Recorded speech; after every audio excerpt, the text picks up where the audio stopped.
Welcome to Image Breakdown. Today we're going to dissect and discuss one of my favorite portrait images that I've taken over the last few years, and I'm going to show you how one extremely easy lighting setup can really elevate your photographs.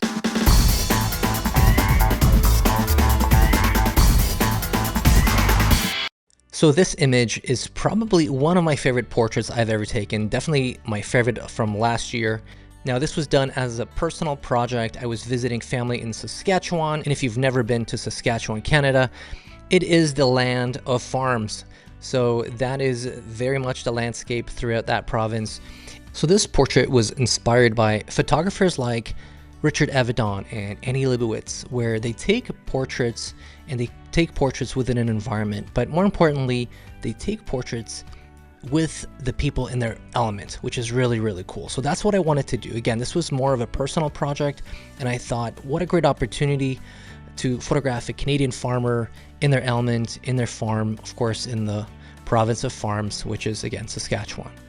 So that was really fun. So the challenge we had that day is we had absolutely zero cloud cover. We had hard light, hard sun, meaning hard shadows. So let me show you a behind the scenes shot. So when you look at this behind the scenes, you can see a few different things here. Obviously the sun is very hard, so we're getting all this, patches of sun here, top of the hat, patch on his shirt. If you're faced with this sort of situation, definitely exposing for the highlights is obviously suggested. That way you can bring in some of that shadow detail later on in post-production. But what really sells this is adding an additional light source. Are you crazy? Are you out of your mind? You're gonna see his face is lit really well.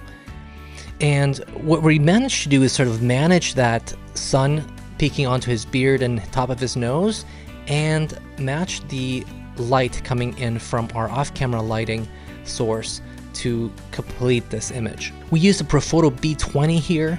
This is 250 watt-second light, and a very simple modifier, just a small deep umbrella. That's it. So we got that off camera, we got it camera left. So if you think of the light being here and the umbrella on this side of the face, so we are lighting all of this here. So you can see that shadow cutting across, or that light, you can see that light cutting across his face with this part being the shadow side. Gives some dimension and a lot of shape to the body. What could we have done a little bit better here? Well, the posing is okay. I don't mind the posing at all.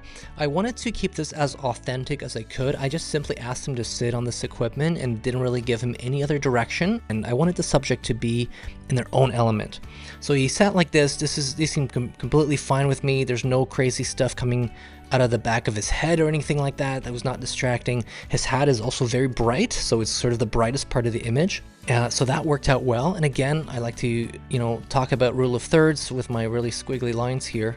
But if we do that, he's really right in that corner, right, which is right here, and that's a really great place to put a subject where you want that eye to go. So keeping this corner in mind and the fact that it's likely the brightest part of the image, again, the top of his hat and this whole part, I think this worked out quite well. The shadows don't bother me. Typically they would, but I love the fact that, there's a railing right here and then there's a shadow of the railing right here. This shadow is provided by another piece of equipment that's over here. You can see it's down below, so there's like a wall, another one of these combines or some other part of equipment that's over there. So that's totally fine. We've got a little bit of shadow here and here, and this is great.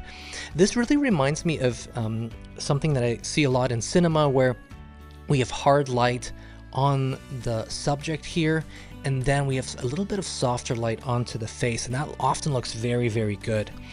So again, just looking at shadows, they're all falling on this side here. This is totally fine. Matches where our shadows are going as well, and that's because of that hard light. Again, full sun. It's all coming from literally up here somewhere and going down this way. So we're getting everything underneath is in shade, which is really, what you would expect, I guess. So camera settings for this photo were ISO 50, so I went below the native ISO speed just to keep it as low as I could.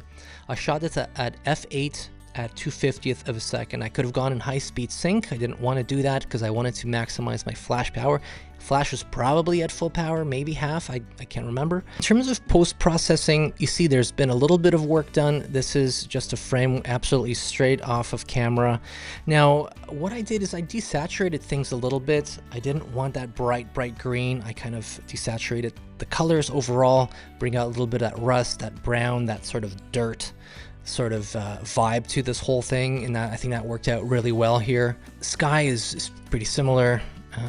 Nothing really done there, so very minimal post-production, just bringing out some details in the machinery. So next time you're faced with incredible harsh sunlight, remember you can always rely on one powerful strobe, a very simple umbrella, and you can make it work. So don't be afraid to try that out. Let me know how it goes. Love to hear some feedback on this one as well. Probably my favorite shot.